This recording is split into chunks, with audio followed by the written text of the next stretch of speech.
Olá pessoal, meu nome é Domênica e para essa aula vamos falar sobre o protagonismo da mulher na música brasileira, sobretudo no século XIX e XX, a partir da figura de Chiquinha Gonzaga, que segundo historiadores seria uma gênese da música brasileira. Eu espero que vocês gostem dessa aula e me acompanhem até o final desse vídeo. Vamos começar? Eu dividi em 3 momentos esse nosso encontro. O primeiro momento seria contextualizar historicamente a sociedade do século XIX. O segundo momento seria falar sobre a concepção de mulher, a atuação da mulher no século XIX e, posteriormente, linkar essas informações com a figura de Chiquinha Gonzaga. Ok?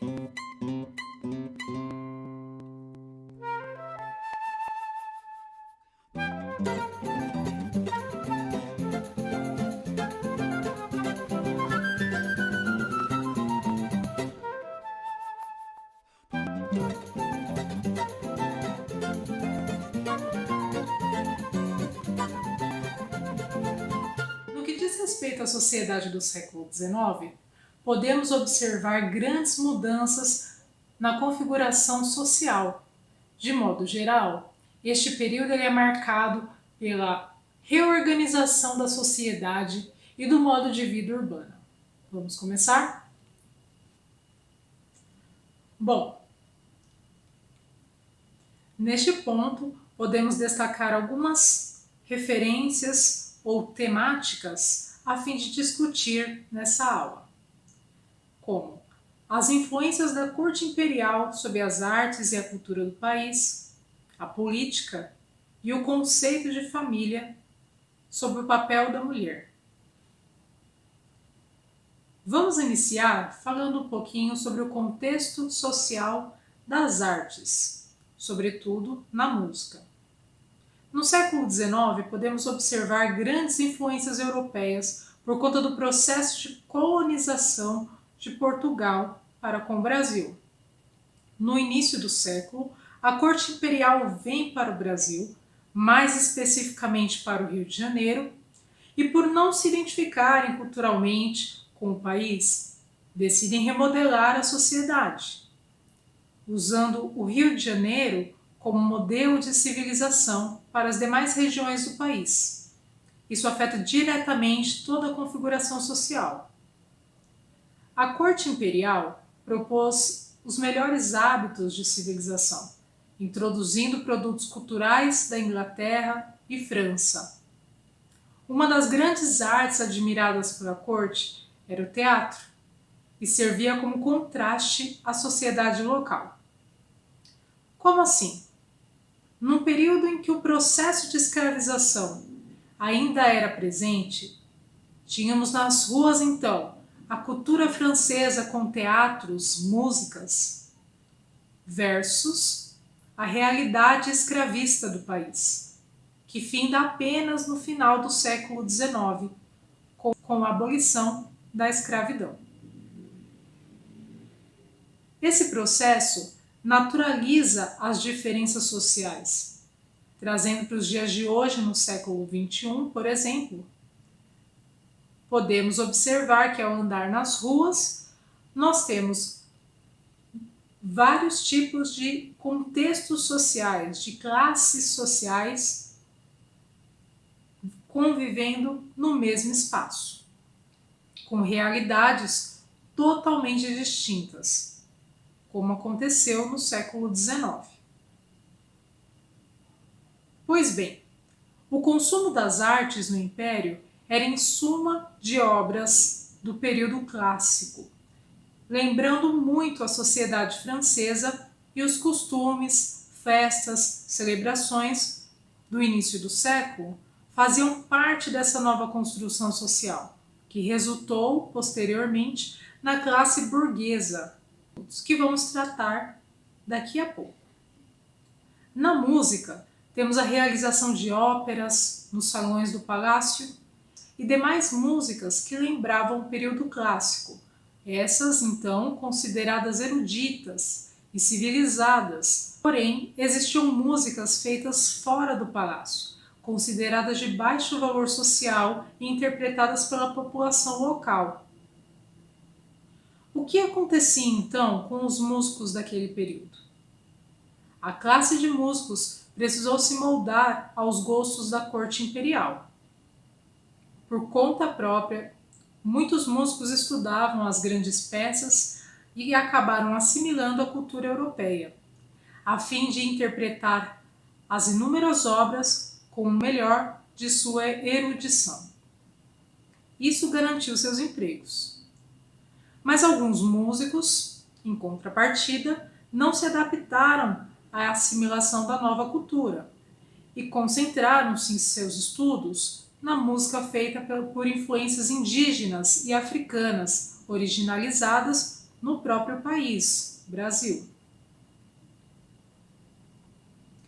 Esse, então, é o contexto artístico ao qual nós falamos um pouquinho no Brasil. Agora vamos tratar sobre a política. Qual era o ambiente político e como esse ambiente se refletiu tanto nas artes quanto posteriormente na figura feminina na sociedade, no conceito de família na sociedade. Me acompanhe nesse pensamento. A política começa a se estruturar em meio à concentração de poder partidário. Vale a pena ressaltar que a ideologia que temos a respeito da política nos dias atuais é diferente dos moldes do século XIX. Neste período existia basicamente dois grupos políticos, os conservadores e os liberais. Ao contrário do que temos em mente, ambos os grupos eram representados por elites. Até porque a associação de uma pessoa na política tinha como objetivo favorecer seu grupo social, seus familiares e etc. As pessoas que estavam à sua volta. Não havia de fato o dever de cumprir exigências feitas pelo povo, pela população. Até porque poucas pessoas tinham direito ao voto. Poucas pessoas tinham acesso ao voto. Os conservadores, então, eram os grupos de burocratas do Estado, grandes comerciantes e os fazendeiros ligados às lavouras de exportação. Já os liberais eram os grupos de profissionais liberais urbanos e agricultores ligados ao mercado interno. Existia uma rivalidade entre esses dois grupos para saber quem ficaria no poder. Então existia uma rivalidade na política que causou uma instabilidade no contexto social do século XIX, promovendo grandes disputas. A partir desses pensamentos, nós temos o sistema capitalista, que significava a concentração de poder num determinado grupo social, uma concentração de poder para um determinado grupo na sociedade. E o que isso tem a ver com o conceito de mulher, de família, ao qual nós propusemos a falar nessa aula? Bom, as mudanças no sistema político e econômico do país deram origem a uma nova classe social, a burguesia, retratada tanto na literatura quanto nas artes em geral como um marco da sociedade. A família do século XIX valorizava o equilíbrio familiar e a intimidade, numa espécie de privatização da família. Um fato interessante é que nas casas não havia uma repartição de departamentos como temos hoje no século XXI. Corredores nas casas, quartos separados dos ambientes como cozinha e banheiro. Esse conceito de arquitetura se desenvolveu no século XIX, durante o século. Com isso não havia um momento de intimidade. Os cômodos perpassavam uns aos outros, exceto por um, chamado alcova. Aqui na tela vai aparecer o significado dessa palavra para que possamos compreender melhor como era o contexto familiar do século XIX.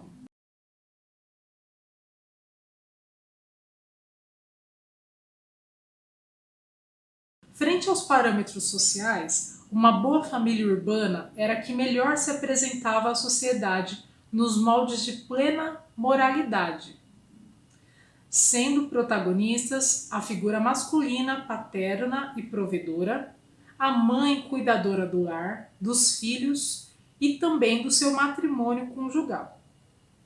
Ao homem pertencia a autoridade e a provisão da casa, e à mulher a responsabilidade e deveres considerados domésticos. O status social fazia parte dos novos pensamentos da burguesia.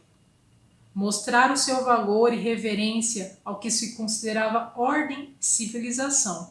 Por exemplo, era comum a realização de grandes festas nas casas dos centros urbanos no Rio de Janeiro, regadas com muita música e arte.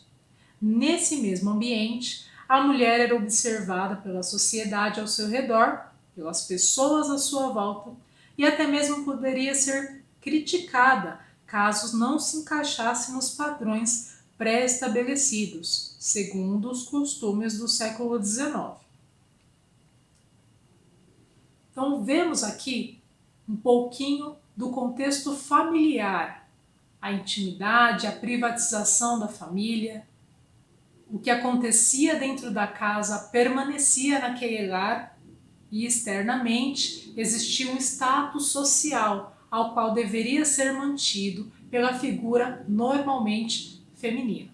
Agora me acompanhe num pensamento posterior sobre qual é o papel real da mulher na sociedade. Vamos falar um pouquinho sobre a figura feminina, que desde muito jovem é educada no século XIX a ser uma boa dona do lar. Esse era seu ofício, isto é, estava intrinsecamente ligado à sua gênese, à sua genética, à sua forma de ser. A mulher ela nasceu para executar as tarefas do lar, ser um modelo de boa mãe, anfitriã de grandes eventos sociais. As mulheres eram consideradas os pilares do status social na sociedade. No século XIX, não se falava sobre a mulher ter acesso ao ensino formal. O que se ensinavam eram tarefas que serviam de auxílio no desempenho das atividades domésticas ou da educação de seus filhos. Então, o letramento, esse processo de aquisição da linguagem ou demais atividades eram ensinadas às mulheres no intuito delas executarem essas tarefas dentro do lar, em suas casas ou no cuidado com seus filhos e seu marido. Além da esfera urbana, existiam as mulheres distantes dos grandes centros urbanos do Rio de Janeiro, essas quais precisavam trabalhar para garantir o sustento do lar. Seus casamentos, por sua vez, não eram necessariamente arranjados, uma vez que não tinham a preocupação de se manter essa referência diante a sociedade, essa referência de status social. Algumas pinturas da época retratam a atuação da mulher nesse período. Vamos observar?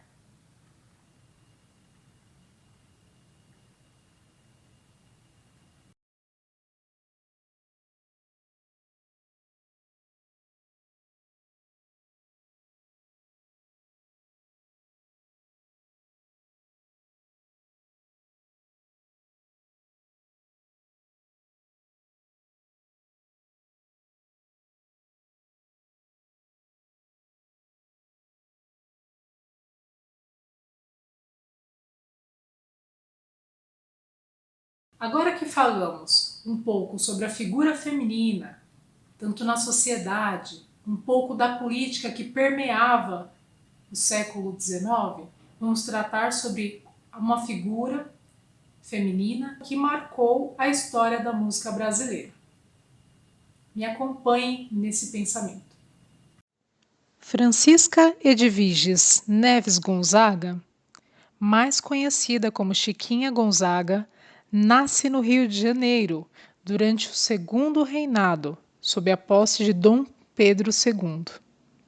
Filha de José Basileu Neves Gonzaga, militar ilustre da linhagem do Império, com a forra Rosa, filha de escrava. A menina cresceu e se educou num período de grandes transformações sociais. Foi educada como uma sinhazinha e preparada para se tornar uma dama da corte, mas se consagrou como Chiquinha Gonzaga, musicista que contribuiu para a gênese da música brasileira. Aos 16 anos, Chiquinha Gonzaga se casou com o promissor empresário Jacinto Ribeiro do Amaral. O casamento foi arranjado por seu pai. Continuou se dedicando dando atenção aos seus estudos de piano, para desespero de seu marido, que não gostava de música e até encarava o instrumento como seu rival. Inquieta e determinada, Chiquinha se rebelou e decidiu abandonar o casamento ao se apaixonar pelo engenheiro João Batista de Carvalho, com quem passou a viver. Com 18 anos de idade, já senhora Francisca Edviges Gonzaga do Amaral, o escândalo resultou em uma ação judicial de divórcio perpétuo movido pelo marido no tribunal eclesiástico, por abandono do lar e adultério. Chiquinha Gonzaga, que emerge no cenário musical do Rio de Janeiro em 1877, após desilusão amorosa, maldição familiar e diversas condenações morais, é uma mulher que precisa sobreviver do que sabia fazer: tocar piano. Ninguém ousara tanto. Praticar música ao piano, ou até mesmo compor e publicar, não era incomum às senhoras de então, mas sempre mantendo respeito ao espaço feminino por excelência, o da vida privada. A profissionalização da mulher como músico, e ainda mais aquele tipo de música de dança para consumo nos salões, era fato inédito na sociedade da época. A atividade exigia talento, determinação e coragem, grandes qualidades que não faltavam em Chiquinha Gonzaga. Sua estreia como compositora se deu com a polca Atraente, cujo sucesso foi mais um fardo para sua reputação.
Mantinha-se como professora nas casas particulares e pianista no conjunto do flautista Joaquim Calado. Passou a aperfeiçoar sua técnica com o pianista português Arthur Napoleão, também seu editor, e a tentar escrever partituras para o teatro musicado. Em janeiro de 1885, Chiquinha Gonzaga estreou no teatro com a opereta A Corte na Roça, representada no Teatro Príncipe Imperial, ocasião em que a imprensa se embaraçou ao tratá-la como maestrina. Afinal, não existia feminino para a palavra maestro. Ao longo de sua carreira de regente, Chiquinha musicou dezenas de peças de teatro nos gêneros mais variados. Em 1889, regeu no Imperial Teatro São Pedro de Alcântara um original concerto de violões, promovendo este instrumento ainda estigmatizado. Era a mesma audácia que movia a militante política, participante de todas as grandes causas sociais do seu tempo, denunciando assim o preconceito e o atraso social de sua época. A abolicionista fervorosa passou a vender partituras de porta em porta a fim de arrecadar fundos para a Confederação Libertadora e, com o dinheiro da renda de suas músicas, comprou a alforria de José Flauta, um escravo músico. Na virada do século XIX para o XX, Chiquinha Gonzaga cria a Marchinha Carnavalesca, compondo essa música que a popularizaria nos carnavais até os dias de hoje. Ó, abre alas. E obtendo com isso um reconhecimento eterno, pois o carnaval jamais a esqueceria. Vamos ouvir um pouquinho dessa canção? Vamos agora ouvir Abre Alas.